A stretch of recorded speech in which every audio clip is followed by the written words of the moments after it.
Hello, and welcome to Workplace Stories, the podcast where human capital experts share their real-world experiences and insights. Hosted by Red Thread Research, Workplace Stories surfaces the latest industry trends, innovative talent strategies, and best practices for success. Tune in for practical advice on how to best transform your workplace. Welcome to Workplace Stories. We just barely got off the phone with Lisa Christensen, who's the Director of Learning Design Center of Excellence at McKinsey. We had a fantastic conversation with her, Stacia. Before I jump in with all my many, many learnings, tell me what you learned. Well, I'll first tell you what delighted me. Okay. And that was that she, as an L&D person, talked about the partnership with People Analytics before we mentioned it. So exciting. So that was great. The second thing, though, was she kept returning to a refrain of to what end? Like, to what end are we doing this when it came to how we're approaching learning, to the data that we're collecting with regard to learning, to the tech, Gen AI. She made this comment about, hey, you want to do Gen AI? To what end? What behaviors are trying to change? And so I really love that.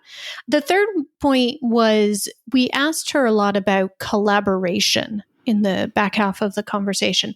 You and I had been thinking about collaboration in terms of how it creates greater stability within the L&D organization, but she immediately went to how it creates credibility, how she needs to know what other people are thinking and be kind of plugged into her network in order to have better credibility more broadly in the organization. I thought that was really interesting. Yeah, what about I did for you? too. The same things. I'll just take them point by point. So she talked about the people analytics function, but she was also very conversant on metrics and what she's measuring and why she's measuring them. One of the very first things she said in the podcast is L&D people measure like they're putting out a product. And if you think about it in terms of that, like I'm putting out a course and I want it to be new and shiny, I want people to like it, and I want an NPS score off of it. You're measuring, those are product measures. Those are things you use to measure a product. And so it's good for L&D because it helps them sort of like fix the product that they're putting out, but it's not in service to the larger organization. Mm-hmm. What are the metrics of what we're actually trying to do? Are we trying to affect retention? Are we trying to affect time to skill? Whatever the thing is, we're not measuring it with L&D. We're still stuck on those product measures, which I thought was really, really interesting. As far as collaboration with the rest of the organization, one of the things that she mentioned that I thought was really interesting is that L&D has all these really unique skills. They sometimes are sort of poo-pooed or put down, but she talked about logistics. She talked about the way the mind works. All these things L&D has really strong information and skills on, but we're maybe applying them at the wrong level, which I thought was an interesting thought, right? Like we're applying them on the level of, oh, we have this initiative. You're trying to solve this small problem. Let's walk through all the steps and apply all these skills to that particular problem, which is not a bad thing. But she also talked about L&D needing to level up and apply those skills at the global level. How do we solve this big problem that the organization is having? And how do we collaborate with the organization, the rest of the people functions to make sure that things are moving in the right direction? This is a really fun conversation. We invited her to our next research cage match, which should be really fun. We think this is a fantastic listen, and we highly encourage you to listen all the way through. It was really, really great. If you like it, please leave us a review on the podcast platform of your choice. And if you're interested in learning more about Red Thread Research, visit us at redthreadresearch.com. And join our membership because we talk even more about this.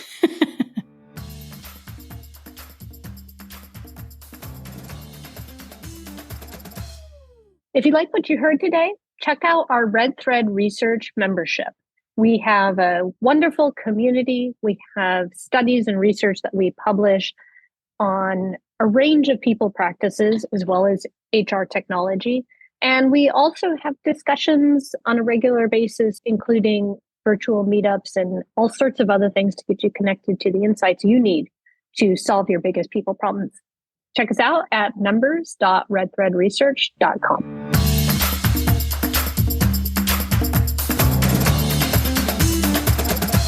Welcome to Workplace Stories, Lisa. Thanks so much for joining us. Thank you for having me. I've really been looking forward to this conversation. I have too. We had, just to give our listeners a little bit of background, Lisa and I had a conversation about this burning platform idea. What was it, about a month and a half ago? I think so. And I was like, ooh, we need to do this for a larger audience. can't just be me and my dog that hears it. So we're thrilled to have you here. I think this discussion is going to be a really good one, especially in light of some of the research that we've been doing in this area. So just to start, we're going to ask the first date question, which is tell us a little bit about yourself. Happy to.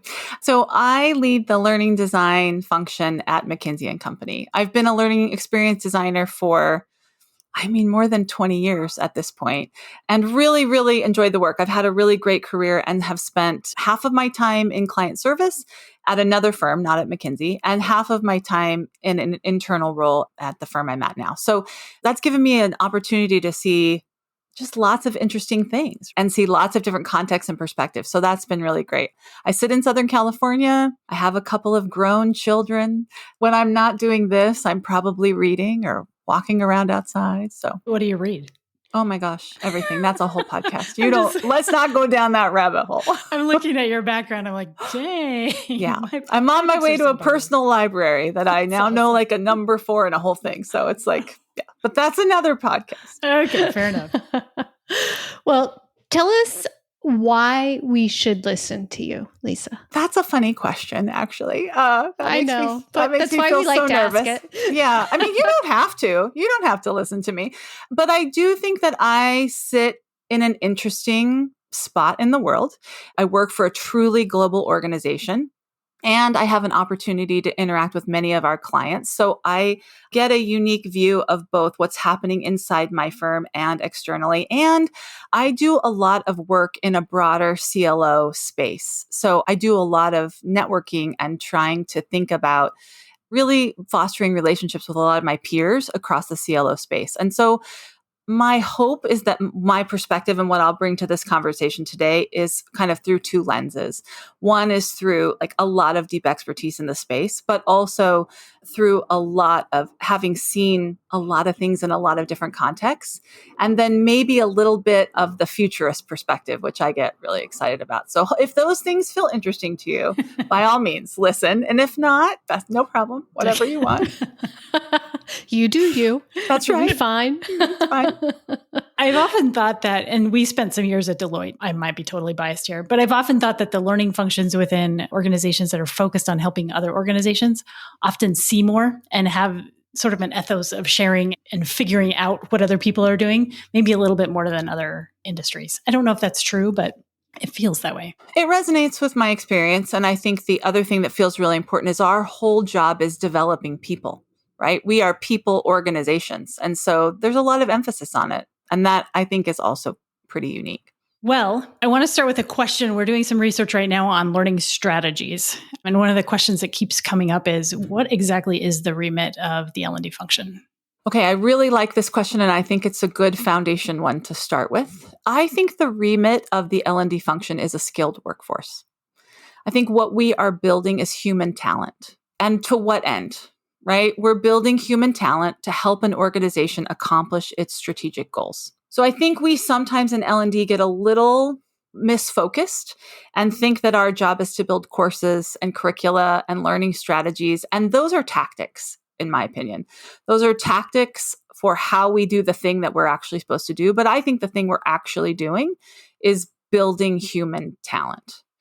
I don't know if that resonates with both of you. For sure. Yeah, it does. We've been talking about this a lot recently, including just before this call. I think in particular, this question about what is strategic and what is tactical is one that gets so many leaders wrapped around the axle. Mm-hmm. So what do you see? How do you differentiate between those two? Yeah, between what is strategic and what is tactical. I think I'd come at it from a slightly different way. And the way that I would come at that is to say, let's talk about what L&D is uniquely good at. Let's talk about what capabilities and skill sets learning and development professionals have and how those roll up into a function and what that function can enable a workforce to do. And let's stay really anchored on the idea of that human potential as our aspiration. So an L&D function, they're experts in how people develop and how they encode memory, what they need to do in order to change behavior. We have tons of logistical acumen, right? We can get people in classrooms, we can get bodies moved to places, we can get communication out to thousands and thousands of people. We have tons of technology acumen. We understand data. We understand platforms. We understand how a technology ecosystem works. We have impact measurement capabilities. And so when you think about like what an L&D function is good at, I think it's setting the strategy for how the kinds of skills that an organization needs and how to develop them. And that how becomes some of our tactical mission, right? Our tactical mission is to build a course or build a learning journey or build a curriculum, or then start to do things outside the formal sphere, which I think we'll talk a little bit about today too. But that strategy and tactic question, I think I would approach from the lens of like, what is L&D uniquely good at?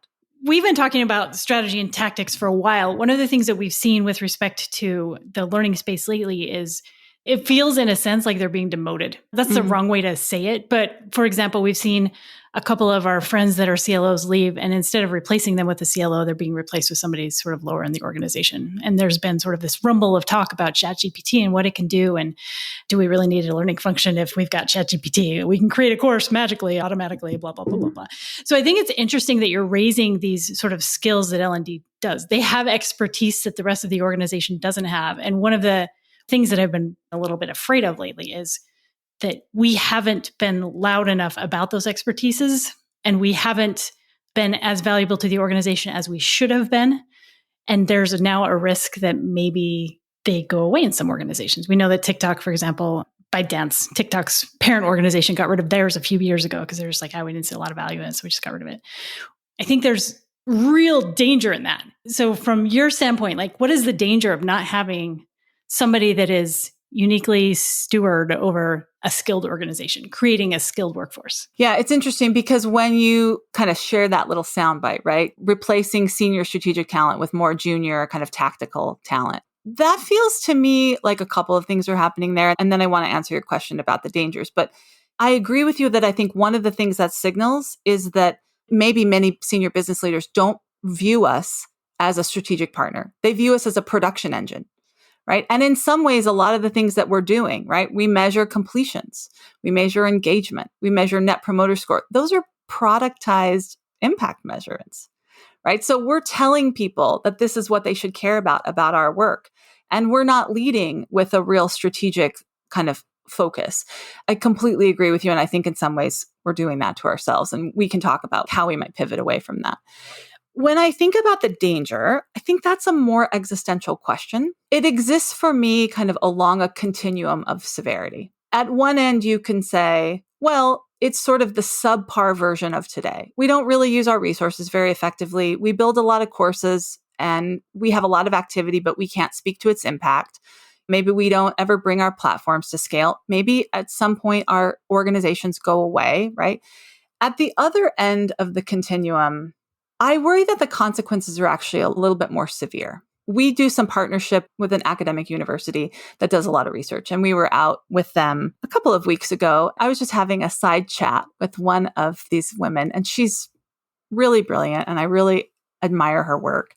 And we were just talking about all the things she was working on. And I said, so tell me why you picked this research topic, and what does it mean to you? And she had this very tender, emotional response about the dangers of reskilling without thinking about the human being. I don't know the research well enough to be able to speak to it in a public forum, but the way that she talked about it was so concerning, right? That if we don't remember that what we're here doing is building human beings, and we just start to look at this as a commoditized, productized like view of the world, that we are doing real harm to people's livelihoods, to their career prospects. And so I think there's this like, on one hand, yes, maybe our work goes away, or maybe our work isn't very good. But on the other hand, we look after people in organizations, and we need to be really good strategic stewards of that responsibility. And so I think the consequences of not having any employee development professionals are potentially pretty severe. I think how you describe that is really interesting, because for the last I guess it's 8 years. We've been hearing a lot about learning in the flow of work, and that is my fault. It came off some research I did while I was a person. But I see your point, right? So if everyone thinks that L&D is no longer necessary, then we worry about the things that are right in front of the people. We don't worry about developing the people for the next level or developing the people for other parts of the organization or seeing the skills that could translate to other parts of the organization or any of that stuff. We're worrying about only what's directly in front of us, the skill they need right at this second in order to do it. And so that holistic look, like if we get rid of a function or at least a group of people that are totally dedicated to ensuring a skilled workforce, do we actually have one, or are we just putting out fires all the time? Right. Are we completely reactive? Do we kind of degrade the whole idea of employee development to a completely reactive, like momentary thing? I think that's a real risk. I think it is a risk. It's a risk to people. It's also a risk to the organization. If we are only focused on the problems that we have today and not on being prepared, skilled for the problems of the future, the organization is harmed as well. It's one of these challenges of when you head off a problem before it exists, right? Like you don't get any credit because the problem didn't happen and then you didn't solve the problem. It's one of those challenges, I think, for both.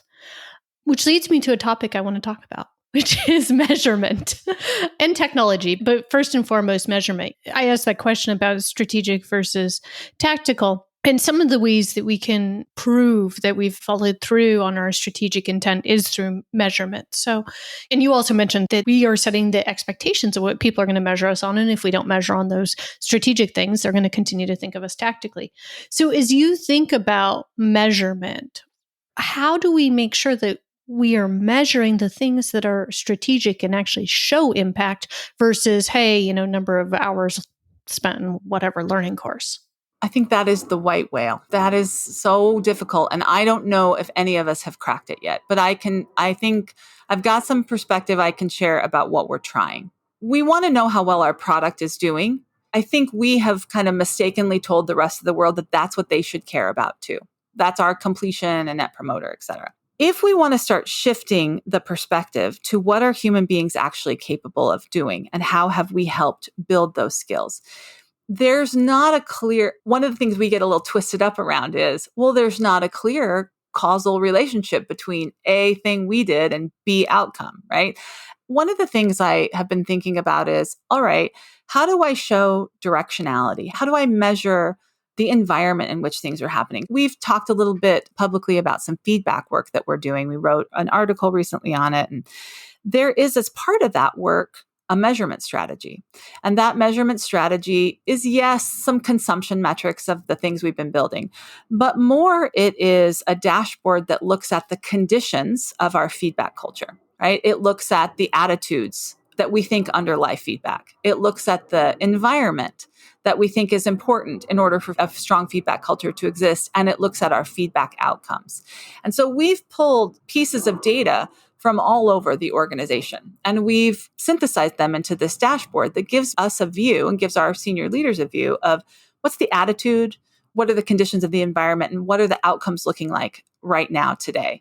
And one of the things that that's allowing us to do is have conversations not about do we need more or less learning on feedback, but about getting to a next level to say, it looks like perhaps hypothetically, one of the conditions is growth mindset, right? Let's say that we start to see some softness in the measurement around growth mindset. That's something that we can tackle. And that's not give me more feedback training. That's we think we have this problem that might be contributing to whether or not our feedback culture is healthy. I think we have to get a lot more creative. And I think we have to remember that perhaps we can't do this by ourselves. I don't have all that measurement at my disposal, but my people analytics team does.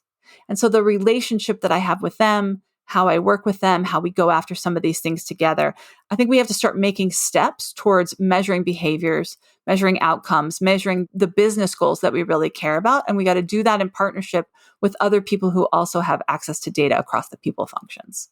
Do you think that's getting easier with the whole skills movement? And the reason that I mentioned is because data is such an integral part of that, right? And we're starting to use digital exhaust and other data streams that we've never really thought of before to get a good sense of the skills that the organization has, but also the skills that the individual has and where they might need to develop. Is that making your job easier, or is it completely separate? I don't think it's completely separate. Okay. I don't know that yet we can say that it's making our jobs easier. Okay. I think we have access to a lot of new data that we've never had access to before. I think we need to learn how to use it strategically. So there was a great quote at a conference a number of years ago, and somebody said, "We are drowning in data and starving for insights." I feel like that's the moment that I'm in right now. We're creating all sorts of new data that we've never had access to before. We need to decide how to shape it into stories to tell the organization what really matters about the work we're doing. A lot of that is trial and error. We have to figure out how to use this data really well. There are people, at least in our organization, who deeply understand data and can help us learn and build our skills in that space. But I think the broader message for us as L&D professionals is if we kind of lean back into the measurements that we've always used around completion and engagement and this very like productized focus, we are not going to make progress. So we've got to make a shift. So I completely agree with you on that point. One thing we talk a lot about in our people analytics research is the importance of knowing the question before you go looking for the data. Maybe a two-part question. One is, do you think that today that happens very often? And two, what do you think is necessary to do that better, particularly for L&D? Because I don't tend to work with L&D as much as I do other parts of the talent organization. So what's like keeping us from getting to those right questions? Because those right questions, then it'll become clear what data we need and how we get that non-traditional data. Part of this for me is the capability of some of our L&D professionals. I don't think that we have as much experience. I can't speak to other parts of the talent function. I don't know if they are more experienced in this than we are. But I feel like we haven't been asking ourselves those questions. We have not been putting out a hypothesis to say, if this, then we expect to see, and we will need XYZ data to back that up. A big part of this is starting to communicate in different ways, but also raising the capabilities of L&D professionals so that they have not only a more experimental mindset, but also a bit more of an experimental toolkit, that I know how to frame up those kind of hypotheses, that I understand what the data landscape of my environment is like, and I know where I can get data from, that I can kind of pressure test with people who really understand using data maybe better than I do, whether or not I'm framing my hypotheses correctly. Is my experiment set up well? I just don't think that we have been operating in that way as a function. And so that, to me, a little bit, it feels like a blind spot. We are delivering what we have been delivering in a legacy way, and we're measuring and talking about it in a legacy way. And so how might we start to raise the aspiration of the function by building the capabilities of its professionals? Mm-hmm. And do you think that's the case also with the tech? Right? Because there's all this Gen AI, like Danny mentioned, like we're going to use Gen AI to create courses, et cetera, et cetera. Is that because we're just asking the wrong question as L&D leaders in terms of what we should be doing and where we should be spending our time? I think there is a little bit of a historic chasing shiny, right? In L&D, everybody wants something super effective. Everybody wants something faster. And everybody wants something in a smaller bite now. We could go out in the parking lot later and debate whether or not we think microlearning is a good idea. But I think there's a lot of pressure on L&D to deliver. And for better or for worse, I think many of us have interpreted that as we need new tech.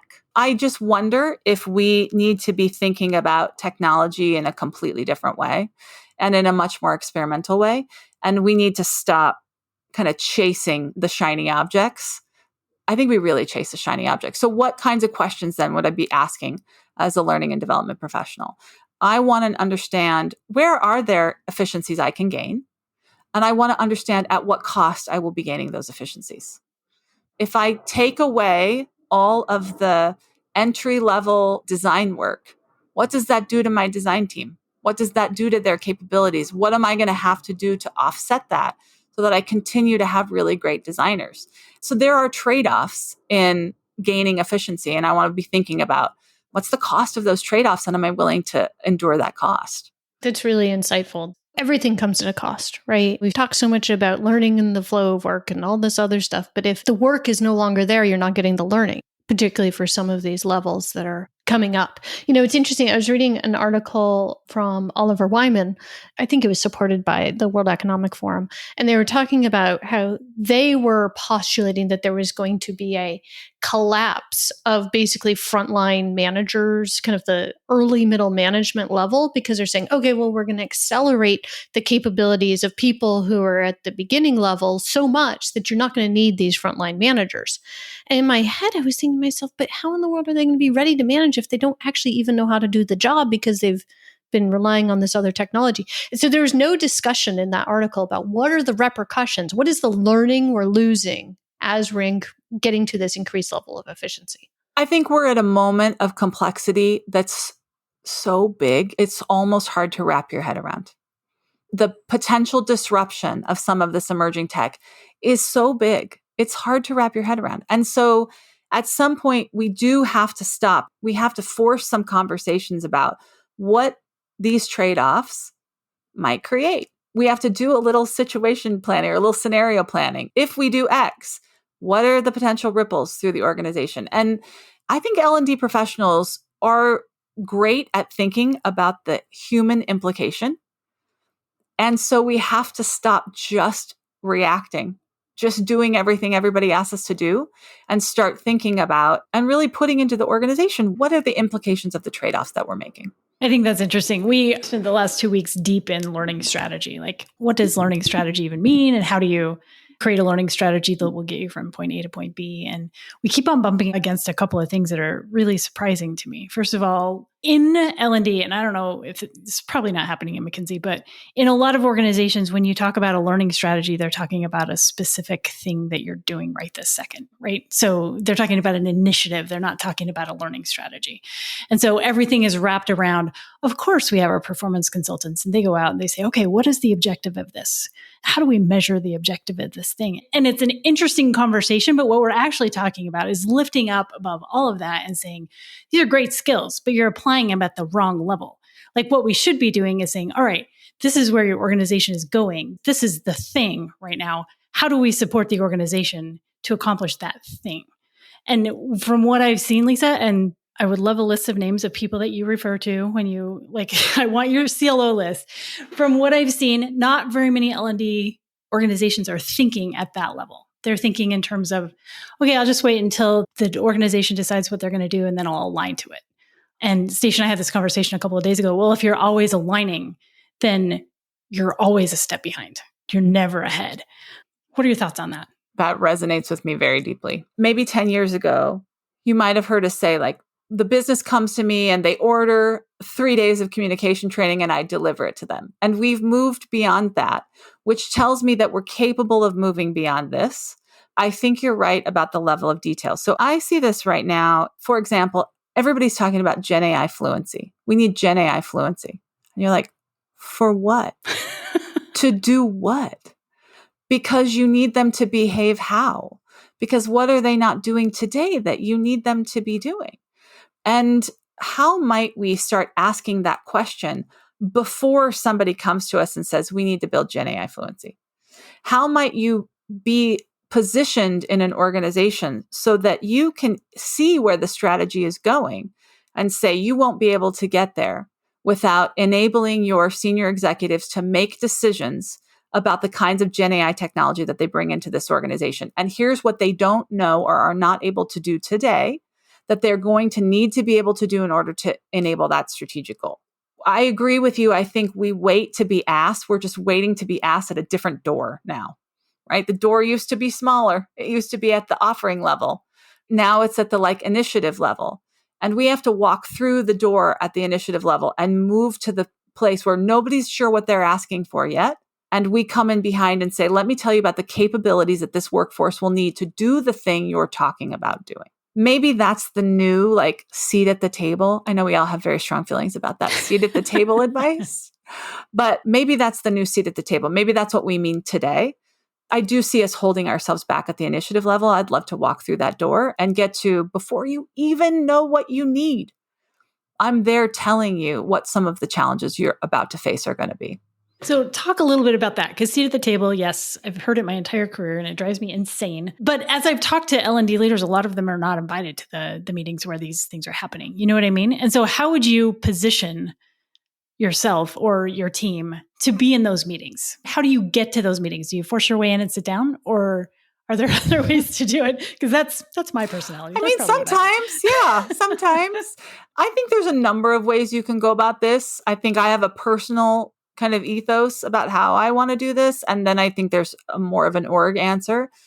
Personally, I think so much of this is in relationships, right? It's in demonstrated value that you personally bring through your own expertise. And so then there's this whole interesting question about what creates credibility, the exceptional work that I produce. And there's lots of things I can do to create credibility, but I have to do that.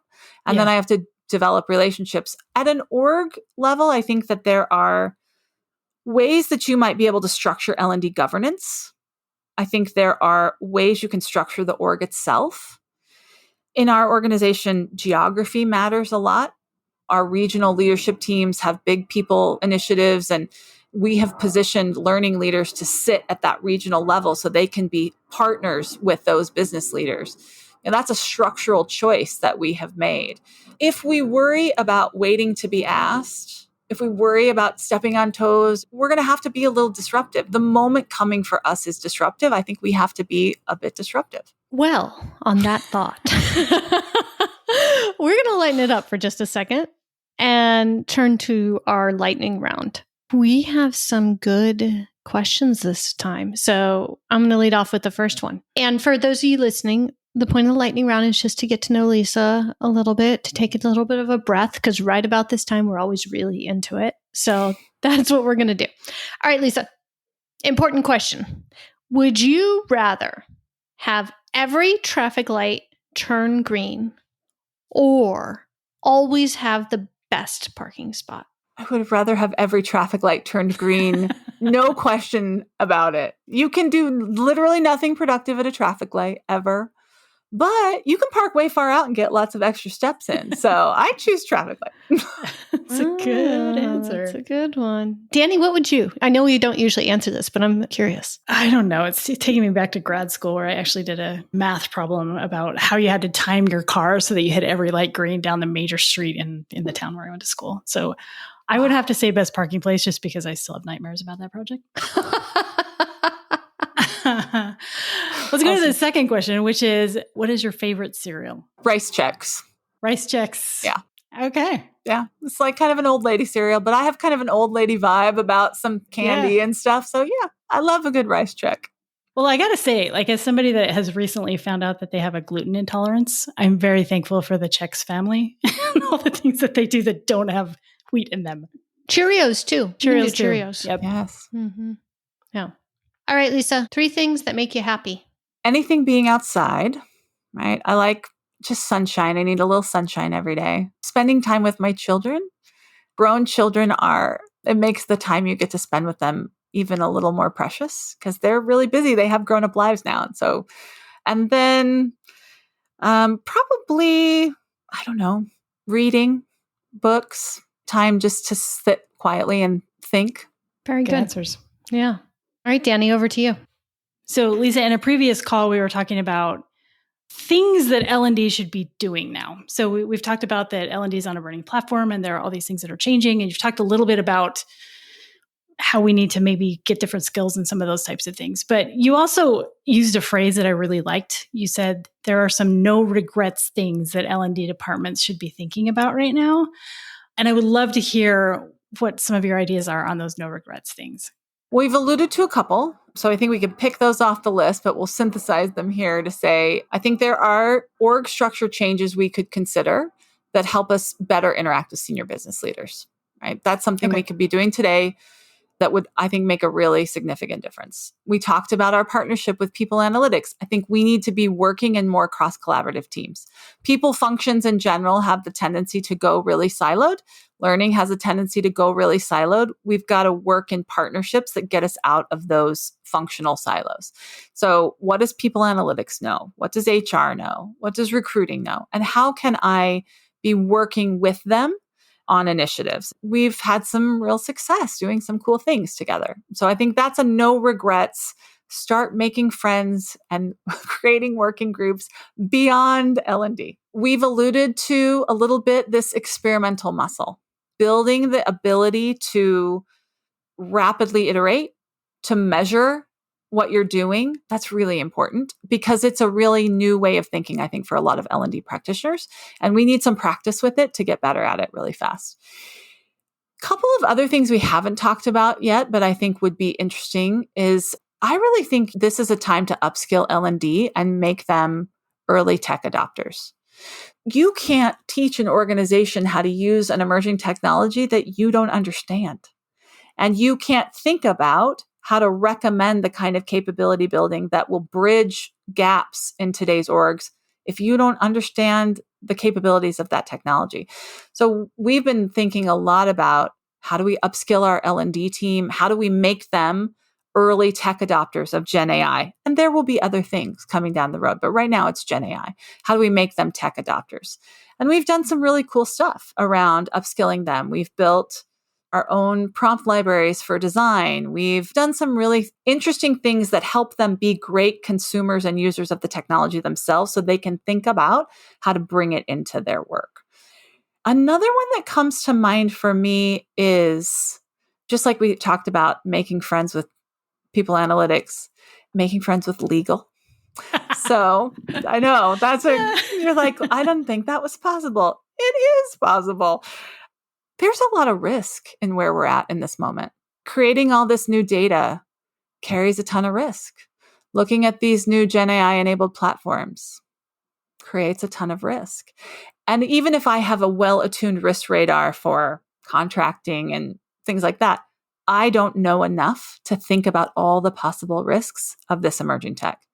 And so a relationship with legal that helps us kind of put up some guardrails, know what those guardrails are and how to operate, know when to call them, know when we're okay to be operating independently. That has been really important for us in the last few months. That could be another really practical step today that might help you more confidently step into this emerging future, is to know you've got friends in the legal department that you've thought together about how to do this. And those are a couple of top of mind ideas. So I want to dive into a couple of them. I'll take the first one, and then Stacia, I'm sure you have some as well. The collaboration one I think is particularly interesting. We, at certain points in our research, we all get together in a room and fight. It's a cage match, and whoever wins. It's a little rough. It sounds fun. It sounds fun to me. Yeah, it sounds really fun. But today's cage match was about this idea of collaboration. So we have a hypothesis for this learning strategy research that L&D organizations that are more fully integrated in, who have built those relationships and who have projects and things like that that are fully parts of other people's people practices, are more stable. And that stability allows you to sort of be agile. But it also acts as maybe a little bit of insurance, because we know that leaders change rapidly. And sometimes when leaders change, everything goes to pot. That's super easy when you're in a silo. It's much more complicated when you're integrated into all of the things in the organization. Same thing with tech, same thing with data, et cetera. So we started thinking through that idea. I'm wondering what your reaction is to that. So besides just, hey, I got a friend in legal, are there specific things that you should integrate into? Not discounting the fact that you should have a friend in legal, because you definitely should. But are there other things that you should be integrated into that can provide a little bit more stability for the employee development function? Yeah, it's a really important question. And all that collaboration creates complexity, right? Which is why a lot of times we don't want to do it, because we're like, it's hard enough. My life is hard enough. I don't want the extra complexity. But then there's so many ways you can hurt your own credibility, right? And not knowing what other people know, not having access into a shared set of data, that can really damage your credibility. Yeah. So for me, that is worth a complexity trade-off. And I hear you about leadership changes. And I also really can't predict those things. So the fact that I might suffer some down the road pain because I have created this more integrated operating model feels okay to me for the benefit, the credibility, the kind of shared vision of what we can achieve because we work in a more collaborative way. So I don't disagree with you that it's more complex. And in some ways, it takes a lot longer. That's a bummer. There are really hard things about it. It's also kind of not the operating model right now. But I wonder if at some point in the future, we will start to think of things in horizontals instead of in verticals.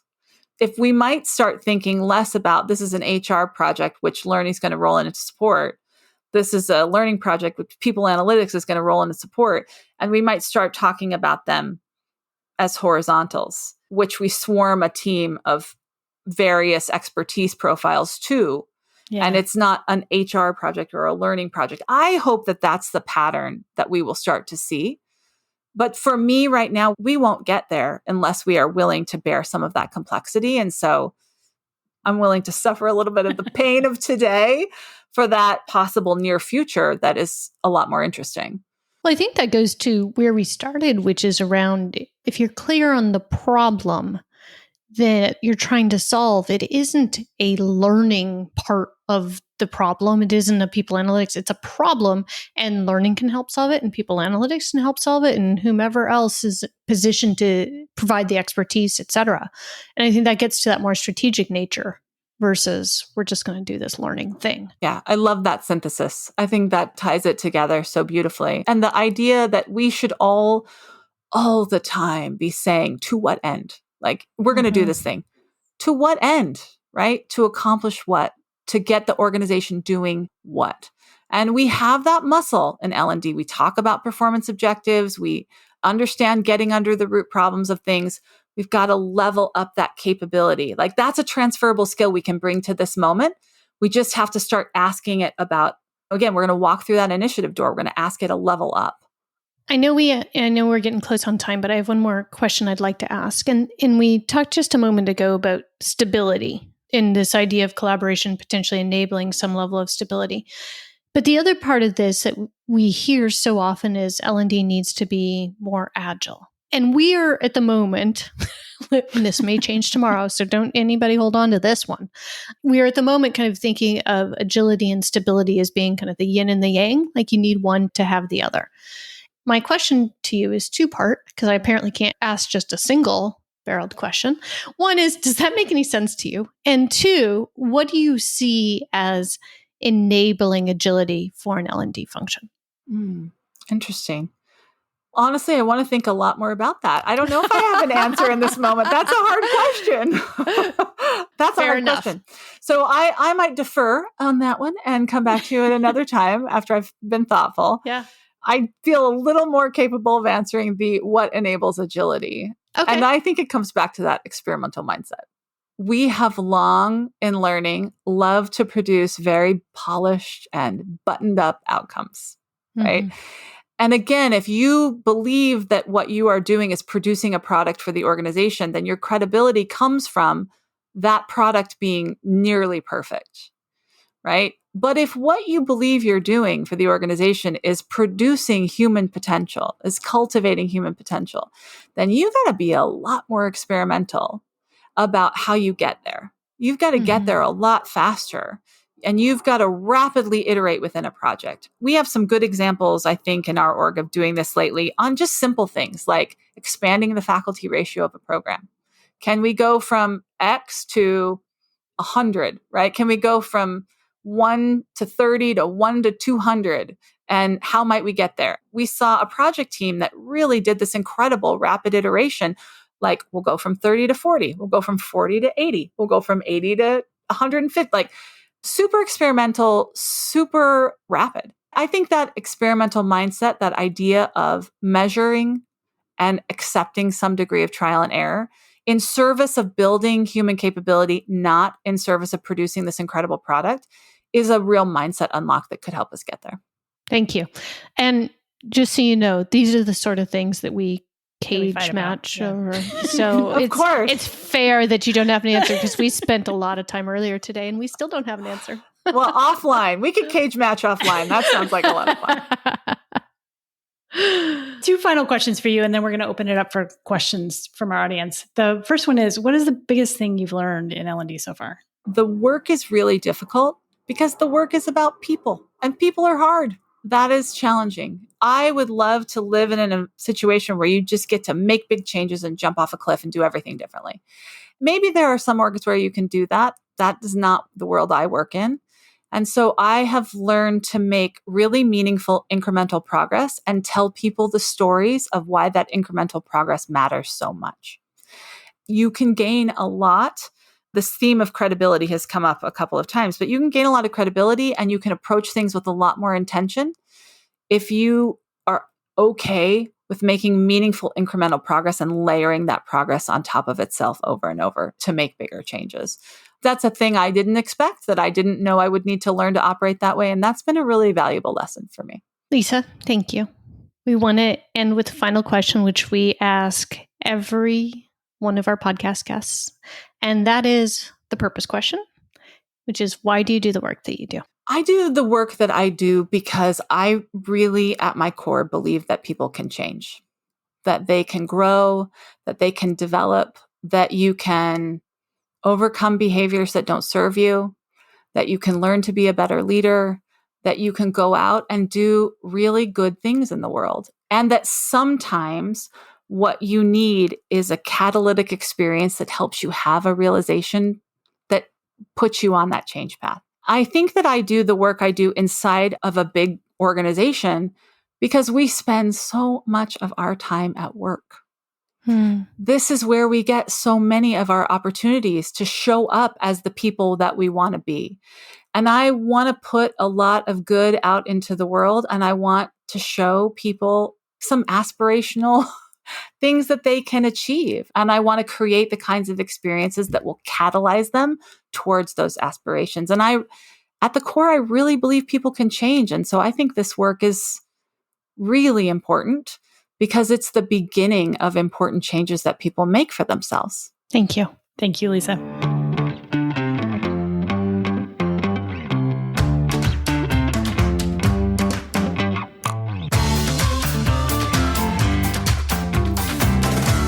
Okay, that's a wrap for this episode of Workplace Stories. If you like what you heard, please subscribe to our podcast so that you can be the first to know about future episodes. For exclusive access to our research, insights, and a vibrant network of human capital leaders, consider joining the Red Thread Research community. Visit redthreadresearch.com to learn more and to take your workplace to the next level.